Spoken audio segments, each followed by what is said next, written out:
jaunāka Opel automobīļa Insignia salonā. Insignia tas ir, kā jūs zināt, ir tulkojumā nozīmē ordenis, godazīme un ir visai pretencios nosaukums Opel automobīlim. Ja mēs vadamies pēc veciem stereotipiem, bet kā jau jūs redzat no interjera, kurā es sēžu, kad kvalitāte ir pilnīgi cita. Mašīna ir 22 cm garāka un vairāk par 2,5 cm augstāka nekā pēdējās paaudzes Vectra. Viņa ir būvēta kā tieši konkurences Volkswagen Passat un jaunajam Ford Mondeo, bet jūs redzat, ka plūdlīnijas un interjera kvalitāte atstāja iespaidu par tiešām kvalitatīvu automobīļu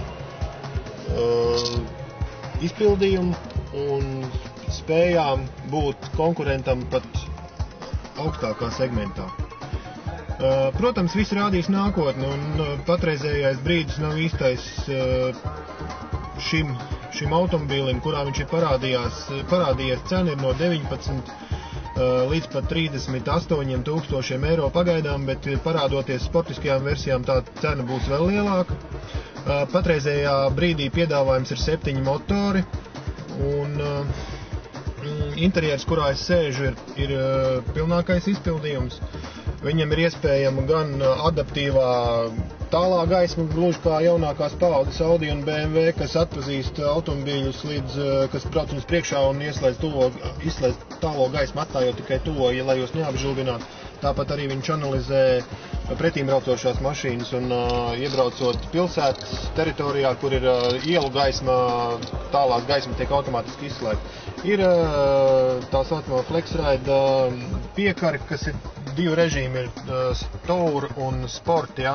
Absolūti mainās gan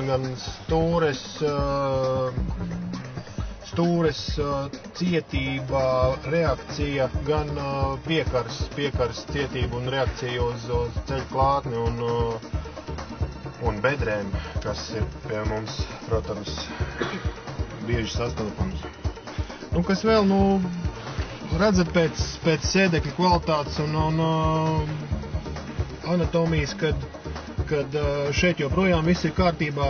Slavenie Opel sēdekļi, kas nāk jau no Asconas un no Opel rekordlaikiem, arī jaunajā Insignia ir lieliski ietver dažādas konstitūcijas braucējs, gan korpulenti cilvēki kā es, gan arī tie, un jebkuram šajā gadījumā, protams, jūs varat gluži kā labākajos komforta automobīļu paraugos regulēt gan elektriski, gan sēdekļa, tātad sēdpozīcija, sēdekļa tālumu no stūres.